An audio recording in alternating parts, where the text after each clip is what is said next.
देश की अर्थव्यवस्था को निर्धारित करने के लिए ये तय किया जाता है कि आर्थिक व्यवस्था उन देश के सभी तबकों के लिए हो जो गरीब हैं, किसान हैं, मजदूर हैं, श्रमिक हैं, मध्यम वर्गीय हैं, वेतनभोगी हैं, पूंजीपति हैं और उद्योगपति हैं, और इनके माध्यम से ये इस व्यवस्था के चलते अपने जीवन को सुचारू रूप से और बेहतर रूप से चला सके, ये जो है तय किया जाता है अर्थव्यवस्था को निर्धारित करने के लिए। और ये सरकार की जिम्मेदारी बनती है कि ये इस तरह की व्यवस्था देश के तमाम तबकों के लिए लागू करें। परंतु दुर्भाग्यपूर्ण यह है कि मौजूदा सरकार ने देश की इस धरोहर को देश के निचले तबकों के हितों में न रख करके पूंजीपतियों के हाथों में सौंप दिया है। ऐसी परिस्थितियों में जहां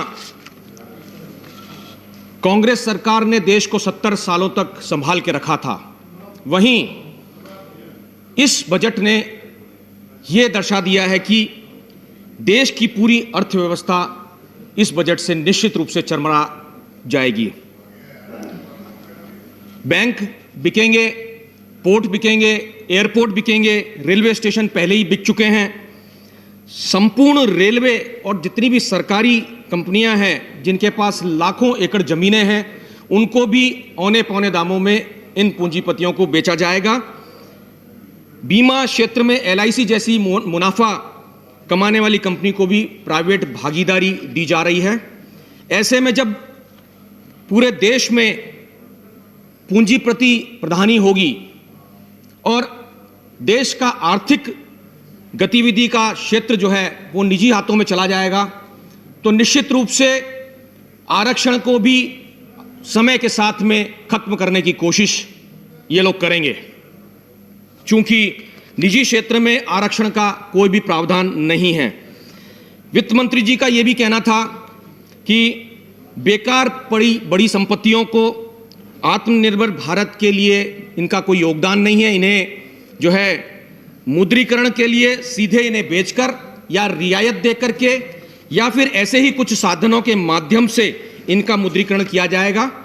मैं समझता हूं कि ऐसे व्यक्तित्व का ये निष्कर्ष निकलता है कि air India, BSNL, Bharat petroleum shipping corporation जैसे अनेक उपक्रम आत्मनिर्भर भारत के बीच में रोड़ा बन रहे हैं। माननीय सभापति महोदय, वर्ष 2020 की पहली तिमाही को लेकर के हम बात करें तो भारत की अर्थव्यवस्था जो है बहुत बुरी तरह से सिकुड़ी थी, 23.9% से। जो पूर्व अनुमान जो था गिरावट का लगभग 18.3%, उससे भी कहीं अधिक यह है। और ये आज के देश के सांख्यिकी की इतिहास की सबसे बड़ी गिरावट मानी जा रही है। इस गिरावट का असर देश की GDP निर्धारित करने वाले सभी 8 सेगमेंट्स पर नजर आ रहा है और कोरोना काल में लॉकडाउन के दौरान इस पर बहुत बड़ा बुरा प्रभाव पड़ा था। कोरोना काल में जब इस तरह की व्यवस्था थी, उसमें दूसरी और तीसरी तिमाही में भी अर्थव्यवस्था का संकुचन जो है क्रमशः 7.5% व 8% की दर से जारी रहा। बड़ी संख्या में लोगों की नौकरियां चली गई, बेरोजगारी ने देश को चारों तरफ से जकड़ लिया, जिस पर जो है इस बिल में किसी तरह की कोई बातचीत नहीं की गई है। देश में बेरोजगारी की दर मार्च 2020 को 8% थी, वहीं अप्रैल 2020 में यह सिर्फ एक महीने में ही 24% पर पहुंच गई थी। वर्ष 2020 के सितंबर से दिसंबर माह के मध्य में यह 9 ट्रिलियन लोगों ने अपनी नौकरियां खो दी। ऐसे में 2021 का बजट, जिसे कहा जाता था कि 100 वर्षों में ऐसा बेहतरीन बजट कभी नहीं देखा जाएगा, ऐसे में देश के हालात बदलने वाला, समृद्धि वाला न होकर के ये बजट जो है देश की जनता के सपनों को तोड़ने वाला बजट साबित होगा। वित्त विधेयक में उन सभी विधेयकों को शामिल किया जाता है जो प्रत्यक्ष रूप से सरकारी आमदनी एवं सरकारी व्यय से संबंधित होते हैं तथा राजकीय कोष में आय एवं घाटा होने के निर्धारण में वे उपक्रम अपनी जो है अहम भूमिका निभाते हैं। अगर हम 2021 के वित्त बजट पर विधेयक पर हम नजर डालें तो मौजूदा फिस्कल डेफिसिट से निजात पाने के लिए इस विधेयक में कोई ठोस कदम नहीं उठाए गए हैं जो देखा जाना चाहिए था। माननीय सभापति महोदय, इसी कड़ी में मैं कुछ बिंदुओं पर प्रकाश डालना चाहूंगा जिससे इस वित्त विधेयक की खामियों को न सिर्फ उजागर किया जाएगा बल्कि इस फाइनेंस बिल की पोल खुलेगी। वेतनभोगी वर्ग के लिए किसी तरह की कोई राहत प्रदान नहीं की गई है। कोरोना महामारी और लॉकडाउन के दौरान 2.1 करोड़ से अधिक नौकरियां खत्म हुई। इसके बावजूद केंद्र सरकार ने ना तो आम जनता की मनोदशा को समझा और न ही उनके आर्थिक हालातों पर चिंता जताते हुए इस विधेयक में कोई बात रखी। आयकर स्लैब और उसकी दरों में कोई परिस्थितियों के मुताबिक बदलाव नहीं लाया गया और ना ही बुनियादी छूट सीमा में कोई बदलाव किया गया। उन्हें नौकरी एवं आमदनी दोनों ही न होने के बावजूद भी इनकम टैक्स भरना पड़ेगा जो पिछले वर्ष की तरह ही है। दूसरा, सीनियर सिटीजन्स के लिए जो व्यवस्था की गई है, बजट भाषण में कहा गया कि वरिष्ठ नागरिकों के लिए जो 75 वर्ष की आयु और उससे अधिक के लोग हैं उन्हें आयकर विवरणी भरने में शिथिलता प्रदान की जाएगी और ऐसे लोगों को जिनकी आय, जिनकी पेंशन एक ही बैंक में जमा हो रही है उन्हें आयकर रिटर्न नहीं भरना पड़ेगा। लेकिन इसमें शर्त यह रखी गई कि वरिष्ठ नागरिक के पास एक से ज्यादा अगर बैंक खाते हैं और पेंशन के अलावा भी आय के अगर साधन और स्रोत हैं और उनके अकाउंट्स अलग अलग बैंकों के अंदर हैं तो उनकी सारी जमा पूंजी और वो तमाम पेंशन और तमाम आय जो है वो एक ही स्पेसिफाइड बैंक में होनी चाहिए और उनका संबंध भी इस तरह से होना चाहिए कि जिससे टोटल इनकम उनकी कॉरस्पॉन्डिंग टैक्स लायबिलिटीज और टीडीएस इन तीनों की ठोस जानकारी और आकलन हो सके। ऐसे में अगर पेंशन, आय तथा ब्याज एक ही बैंक में आ रहे हो तभी वरिष्ठ नागरिक को एक शपथ पत्र देना होगा जिसके सत्यापन के लिए बहुत सारी कागजी कार्रवाई उसे करनी होगी। वो कैसे संभव होगा ये देखने वाली बात है 75 वर्ष की आयु में। मैं जानना चाहता हूं कि ऐसी बोझिल रियायत देने की आवश्यकता ही क्या थी जब आईटीआर सहज फॉर्म अवेलेबल है। तो मैं समझता हूं कि व्यक्ति उस पर ज्यादा फोकस करेगा और चल रही व्यवस्था का ही चयन करेगा। ऐसी परिस्थितियों में वित्त विधेयक द्वारा दी गई रियायत की उपयोगिता नगण्य साबित होगी। इसी प्रकार फेसलेस जांच स्कीम, कुछ साथियों ने उसे सराहा भी है, लेकिन मैं इसमें कहना चाहूंगा कि आयकर विभाग की भविष्य में चेहरा विहीन आकलन व्यवस्था लागू करने पर जो नजर है, किसी भी केस की अपील प्रक्रिया अब ऑनलाइन होगी और सिर्फ एक व्यवस्था जो शिथिलता प्रदान की गई है इसमें वीडियो कॉन्फ्रेंसिंग के माध्यम से वह लोग कर पाएंगे जिसमें अधिक गहन जांच की आवश्यकता है, स्क्रूटनी की आवश्यकता है। ऐसे में मैं केंद्र से पूछना चाहूंगा सभापति महोदय आपके माध्यम से कि क्या यह फेसलेस प्रणाली बहुत जल्दी लागू नहीं हो रही है जब परिस्थितियां में जहां फेसलेस असेसमेंट स्कीम गत वित्तीय वर्ष की प्रस्तावित हुई थी उस वक्त पूर्ण रूप से अभी तक भी उसका समाधान नहीं हुआ है। मैं समझता हूं कि ऐसे में चेहराविहीन आयकर आकलन जो व्यवस्था है वह आज के हालात की चुनौतियों को झेलने के लिए क्या तैयार है। The challenges in faceless mode of operation will include lack of adequate infrastructure for uploading data, lack of competency of front-end staff and lack of coordination between the staff and the tax officials, potential for greater rigidness, inflexibility, limitations on the file size, number of documents, difficulties in explaining complex facts, business structures and intricate legal aspects, etc. मैं कहना चाहूंगा कि न्यायकरण प्रणाली में व्यक्तिगत सुनवाई की अहम भूमिका होती है और यहां इस फेसलेस प्रणाली ने नेचुरल जस्टिस को जो है वो एक क्वेश्चन मार्क दिया है। ये ठीक उसके विपरीत है।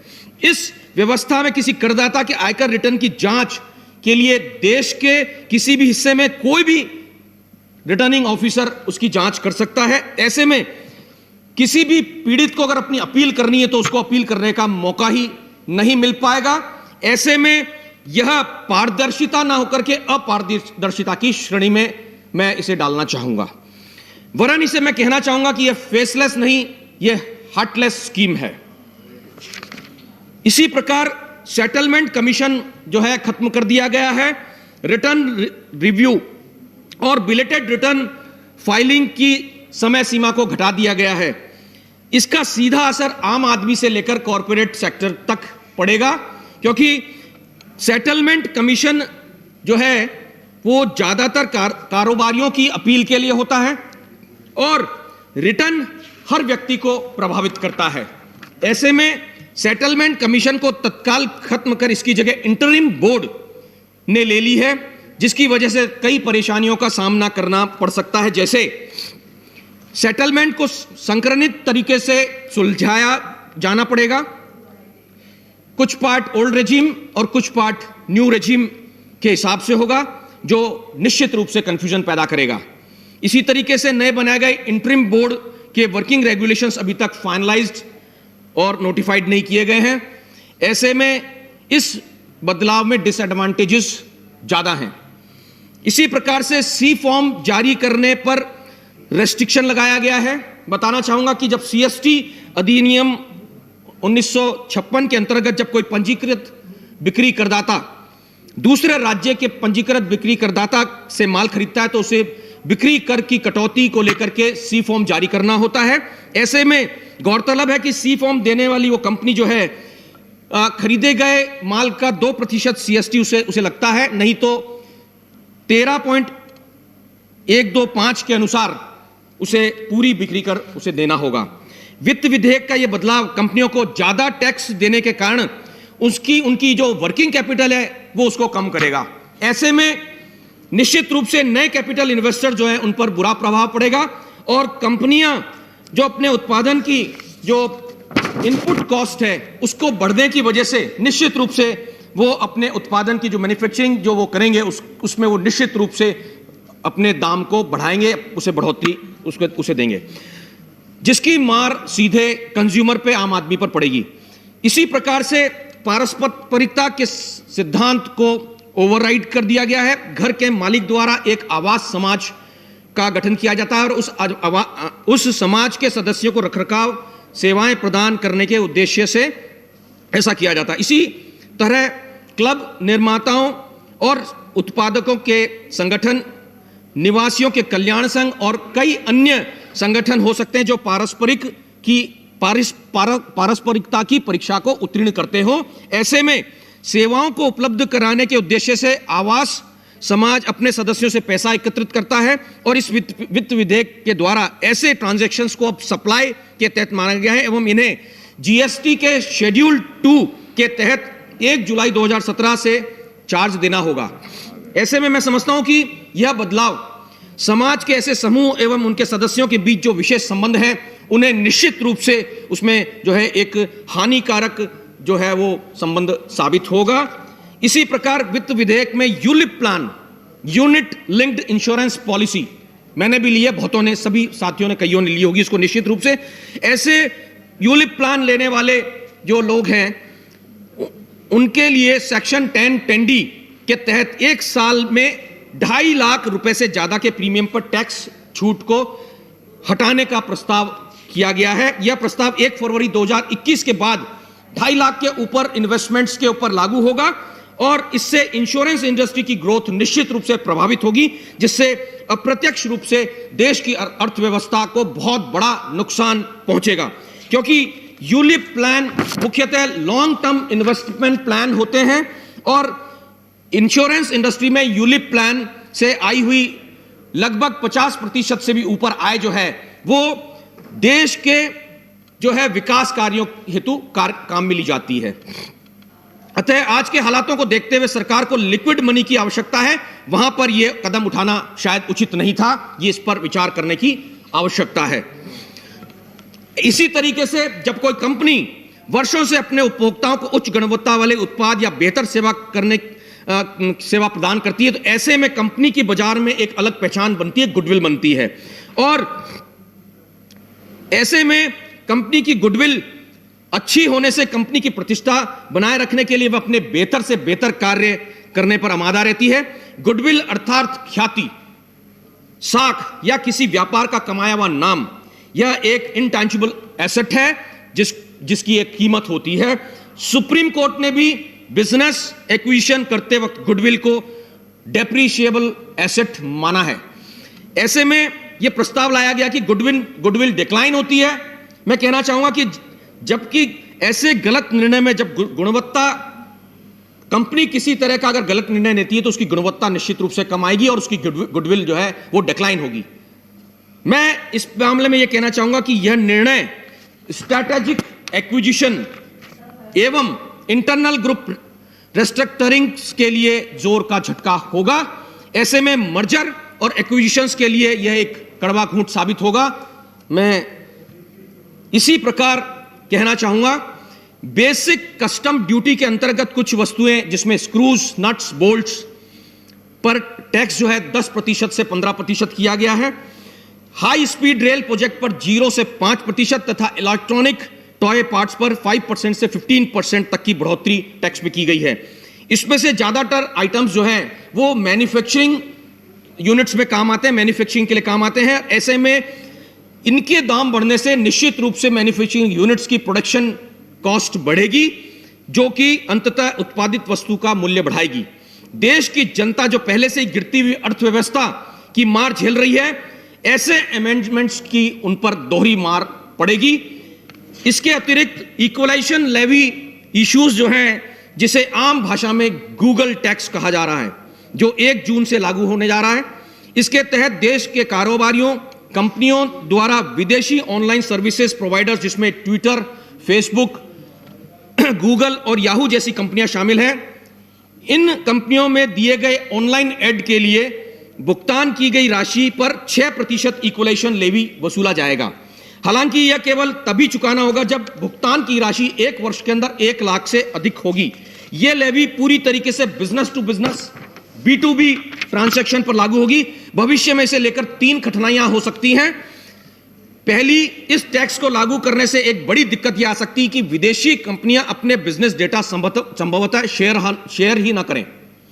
दूसरा, टैक्स की दर उन करों से कम है जो भारतीय कारोबारियों की इनकम पर लगाया जाता है। तीसरी दिक्कत जो है, नोटिफिकेशन में जिस इलेक्ट्रॉनिक सिग्नेचर की बात कही गई है उसे अभी उचित और पूरी तरीके से कानूनी जामा नहीं पहनाया गया है। ऐसे में मैं कहना चाहूंगा कि पिछले महीने इंटरनेट और मोबाइल एसोसिएशन ऑफ इंडिया ने कहा था कि ऑनलाइन एडवर्टाइजमेंट से होने वाली आय पर विदेशी कंपनियों पर जो है टैक्स देना पड़ेगा, तो इनसे भारतीय तकनीकी स्टार्टअप्स जो हैं उनके बिजनेस पर काफी जो है प्रभाव पड़ेगा। ऐसे में ये इस पर जो है मैं समझता हूं कि पुनर्विचार होना चाहिए। इसी तरीके से नॉन टैक्स प्रपोजल्स, संविधान के आर्टिकल 110 के अंतर्गत वित्त विधेयक साधारणतः धन विधेयक को भी शामिल करता है, जिसमें टैक्स से रिलेटेड प्रोविजंस जो हैं वो सरकारी धन का अधिग्रहण, nor expenditure receipt involving consolidated fund of India इत्यादि शामिल होते हैं। किंतु इस वर्ष के वित्त विधेयक में धन से जुड़े हुए मुद्दों पर ज्यादा ध्यान न देकर के नॉन टैक्स लेजिस्लेशंस एवं प्रपोजल्स को शामिल ज्यादा किया गया है। इसके अतिरिक्त फॉरेन पोर्टफोलियो इन्वेस्टर्स एक्ट में जो अमेंडमेंट्स किए गए हैं उनसे देश में रियल एस्टेट और इंफ्रास्ट्रक्चर सेक्टर्स में फंड जरूर बढ़ेंगे, किंतु केंद्र सरकार के तथाकथित आत्मनिर्भर भारत और सेल्फ रिलायंट इंडिया के ये पूर्णतः विपरीत है। ये अपने ही जो है मूल्यों को ह्रास पे रख रहे हैं। इसी प्रकार अमेंडमेंट्स ऑफ LIC एक्ट 1956 में वित्त विधेयक के द्वारा LIC एक्ट में 27 अमेंडमेंट्स किए गए हैं। इसके पूर्ण होने की प्रक्रिया को शीघ्र करने के लिए इसे वित्त विधेयक में शामिल किया गया है, ताकि सार्वजनिक प्रस्ताव को पार्लियामेंट की स्क्रूटिनी से मुक्त करता है ये। और जब एक कंपनी अपना स्टॉक या शेयर को पहली बार जनता के लिए जारी करती है तो उसे इनिशियल IPO ऑफरिंग कहा जाता है, IPO जिसे कहते हैं, जिसकी तैयारी केंद्र सरकार कर रही है। लिमिटेड कंपनियां यह कार्य इसलिए करती है जिससे वह अपनी शेयर बाजार में अपने आप को सूचीबद्ध कर सके। और LIC संपत्ति का कुल मूल्य ऐतिहासिक आंकड़ों में 31.11 लाख करोड़ को छू गया है। इसी तरह IDBI बैंक को संकट से उभारने के लिए सरकार ने उसे 9296 करोड़ रुपए का राहत पैकेज देने का निर्णय लिया है। यह पूंजी सरकार और LIC द्वारा मिलकर के दी गई है। इसके साथ ही LIC सरकार का सबसे बड़ा निवेशक है, जो कि लगभग 55,000 से 65,000 करोड़ रुपए गवर्नमेंट सिक्योरिटीज एवं स्टॉक मार्केट में इन्वेस्ट करता है।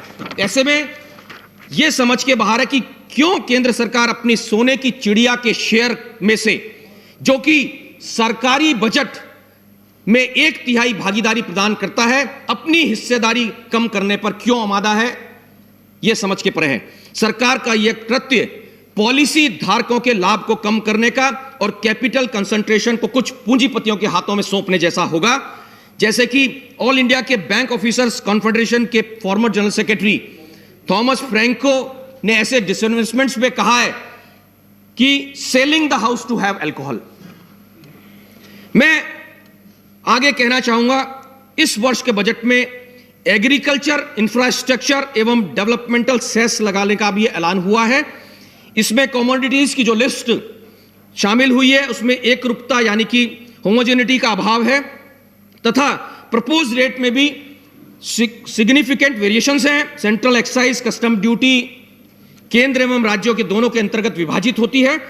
ऐसे में जब सेस और सरचार्ज के द्वारा जो राशि एकत्रित होगी वो इस डिविजिबल पूल का हिस्सा नहीं होती है। ऐसी प्रक्रिया में राज्य को जो है कम पैसा मिलता है और करों का भार भी बहुत अधिक राज्यों में बढ़ जाता है। माननीय सभापति जी, आज समस्याएं तो अनगिनत हैं, लेकिन जो सबसे ज्वलंत और महत्वपूर्ण समस्या है वो किसानों की समस्या है। और किसानों की क्या दुर्दशा इस सरकार ने कर रखी है वो किसी से छिपी हुई नहीं है। कोरोना काल में जहां अर्थव्यवस्था पूर्णतः चरमरा गई थी, उस समय इन्हीं धरती पुत्र किसानों ने जो है अर्थव्यवस्था को पटरी पर लाने का काम किया था। और आज उनके साथ क्या दुर्व्यवहार जो है हो रहा है वो देश के इतिहास में काले अक्षरों से लिखा जाएगा और पूरे विश्व में यह जाना जाएगा। किसानों की मांग सिर्फ इतनी सी है कि खेती पर सरकारी सहायता तंत्र मजबूत हो और उनके उपज का सही दाम किसानों को मिले, यह उनकी मांग है। इसीलिए किसान संगठन जो है लगातार MSP की मांग को लेकर के आंदोलनरत हैं। और ऐसे में उनकी जायज मांग को अनसुना करते हुए कृषि क्षेत्र का भविष्य निजी हाथों में सौंपने का काम यह सरकार कर रही है। उत्पादन की लागत से नीचे जब खाद्यान्न की बिक्री की बात आती है तो इसे कानूनी प्रतिबंध लगा करके स्पेन जैसे देश ने यह एक ऐतिहासिक पहल करी है। और उन्होंने यह तय कर दिया कि अगर ये कानून जो है 27 फरवरी 2021 से प्रभावी हो जाएगा। और यह कानून हिंदुस्तान के किसान भी यही कानून चाहते हैं, जिसमें उत्पादन की लागत से नीचे खाद्यान्न बेचने के प्रावधानों का उल्लंघन करने वाले के साथ में कड़े दंड का प्रावधान इन्होंने किया, जो स्पेन ने 3,000 से 1 लाख यूरो तक लिया है और वो बढ़ करके 1 बिलियन यूरो तक भी हो सकता है। मेंबर 2 मिनट हैं आपके पास कंक्लूड करने के लिए। सर मुझे तो 25 मिनट आपको अलॉट किया गया है आपकी पार्टी से। 25 मिनट पूरा करने का मुझे कहा गया। 2 मिनट आप सर, लेकिन मैंने तो अभी तक शायद मेरे ख्याल से 20 मिनट ही बोला है। 25 आपका 23 मिनट हो चुका है। 2 मिनट। मैं ऐसे मौके पे यही कहना चाहूंगा कि सरकार को जो है इस ओर ध्यान देना चाहिए। किसानों पर पेड़ जब फल फूल से लद जाता है तो वो झुकता है, वो देता है। सरकार जो है वो इनकी वर्तमान मन स्थिति पर एक शायर ने ये खूब लिखा है, कद बढ़ता नहीं एड़ियां उठाने से, ऊंचाइयां तो मिलती है सिर्फ सर झुकाने से। सरकार को झुकना चाहिए। सरकार को झुकने से जो है मैं समझता हूं कि अच्छा ही संदेश पूरे देश में, पूरे विश्व में जाएगा। और कृषि की कृषि क्षेत्र के लिए सिंचाई एक मूलभूत व्यवस्था है। इसके लिए मैंने जो है विशेष उल्लेख में भी ईस्टर्न राजस्थान कैनाल परियोजना का जिक्र किया था। इस पर भी सरकार को ध्यान देना चाहिए, इसे राष्ट्रीय परियोजना घोषित किया जाए। मैं ये भी कहना चाहूंगा कि प्रधानमंत्री फसल बीमा योजना में भी किसानों की अनदेखी की गई है। आज ये जो है फसल बीमा योजना किसानों में कतई भी लोकप्रिय नहीं है, क्योंकि इसका बीमा ही किसानों को फसलों का नहीं मिल पा रहा है।